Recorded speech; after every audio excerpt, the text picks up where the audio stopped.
Hi class, it's Bill Berry back with a week 11 presentation for our Java 2 class.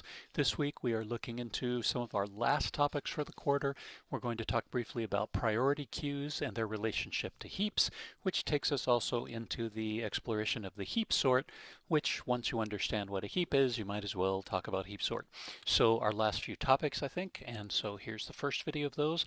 Let's talk a little bit about priority queues and why we need them. What is a priority queue? It's an ordered data structure. It still has a way to keep things in a certain order, yes.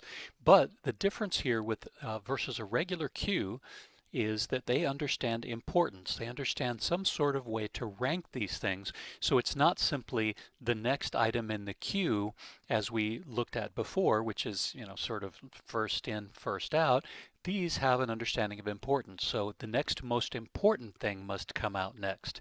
So how does that work? Well, most of the time, many times, we can work with stacks and queues and the whole LIFO, FIFO business works pretty great, but there's other situations where we just need something else. For instance, when they're doing triage at a hospital emergency room, you don't just take the first patient who came in. You have to take the person who has the most serious injuries first. So there is a priority that is assigned to that. Also, if you go to a movie theater, sometimes there's a special movie club that you can join, and that movie club might let you get in a quicker line for snacks, and maybe you can get in, and maybe you can buy tickets earlier. I don't know. There might be some special things that you can do. So there's a priority again assigned to that. So, of course, in computer science, there's going to be many examples too. For instance, there are printing queues that have a priority. So you can say when you go to print your job how important it is, and perhaps it tries to print more important jobs first. Or maybe you could even think of it happening with different levels of people where, the administrators get privilege over the faculty or, whatever. Or you call into a customer queue and your number is selected quicker based on the fact that you have signed up for a different level of service. So all of these things are great examples of where a priority queue might be useful and necessary. So let's take a peek. What's the definition? Well, it is a collection, of course, and each element added has a priority associated with it. So you can remove elements on the order of their priority. Now, that ordering, when we talk about the Java priority queue data structure, is by what's called, quote, natural ordering, which means if you want something to come out first, you're going to make sure that the comparable does its work in order to make that happen. So it's not some separate unnatural thing. It's just the normal comparable that you want to do. You just need to make sure your comparison takes that priority into consideration. So in that priority queue, as you would expect with other kinds of queues, you have methods like add. You need to add, and you're going to add these in whatever order you add them in, right? People show up in whatever order they do. So when you add them, you just add them. You can peek and see what the next one is, but of course that's always going to mean the one with the next highest priority that you're going to peek at. And remove is going to return that first one and remove it from the queue. Next is, of course, maybe some typical ones is empty, clear, size, blah, blah, blah. So a lot of the stuff is going to happen at constant time. So when we add, that's going to be a little different thing, but in terms of peaking is constant time, and then a lot of these other things are going to be very easy, like is empty is going to be constant time. So a lot of this doesn't require any searching, and it's an interesting idea about how a data structure can do this. So let's look at a sample using Java's built-in priority queue. So we can make a new priority queue, and we can make it whatever's. In this case, we're just using the wrapper type for illustrations. Then to this priority queue, in whatever order we like, we can add whatever items we want, and we can even have dupes, right? So we throw in the numbers in any random order that we like, and then we can write a loop that says, while that is not empty, we can remove and print each one of those, and you'll see that they come out in order from smallest to largest, even though we added them in whatever order we just happen to do. So the priority in this case is simply being done by the number itself, but of course in more fancy cases with objects you might want something different, but you get the idea. You can use their priority queue and it works great.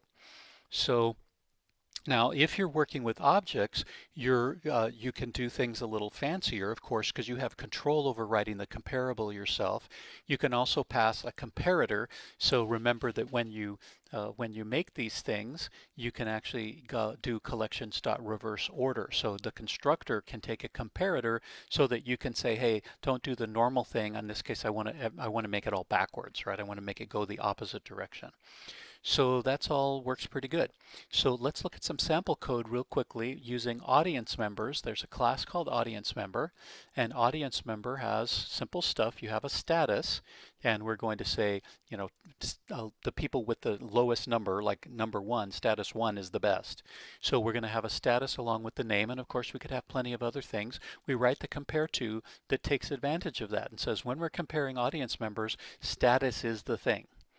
So that's it. That's all we have to do. And of course, it implements comparable so that we can make that happen and pay attention to that status. Now in main, we really don't, the code is not exciting. We simply make a new priority queue. We add audience members with their relative priorities any way we'd like. And then when we go through that queue, we can remove each one. And since the element is actually returned as part of the remove, we can also then just print the result of that. So super easy. We're going to put in all those audience members, and we're going to see they come out in this order. All the ones will be together, all the twos will be together. Now the interesting question is, of course, oops, I didn't want to look at that one, is we want to look over here and see, let's see, is Dana the first one? Is the first number 1 taken first? That is an interesting question, and I can never remember exactly. It looks like in this case that was done properly. No, that was not done. So I don't believe that there's any guarantee of ordering being maintained other than the status. Cool. All right, so one more quick thing. How are we going to implement this? Can we use an array list to do this because we like array lists? Well, no, turns out we can't just do that in sort.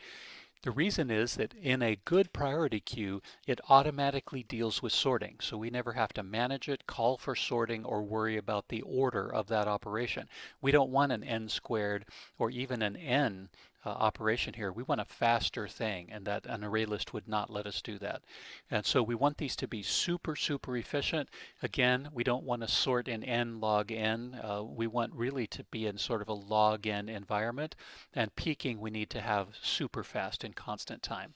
So that might seem like a mystery, but what we need is a new data structure to underlie this. We need a new thing that we haven't looked at that can help us implement the priority queue. That's going to be called a heap. In the next video, we'll explore what is a heap, how do you make it, and a heap is a really interesting data structure. It has elements of other things that we know, but it's also a little different. So cool and different. Pick it up in the next video, but thanks for watching this one.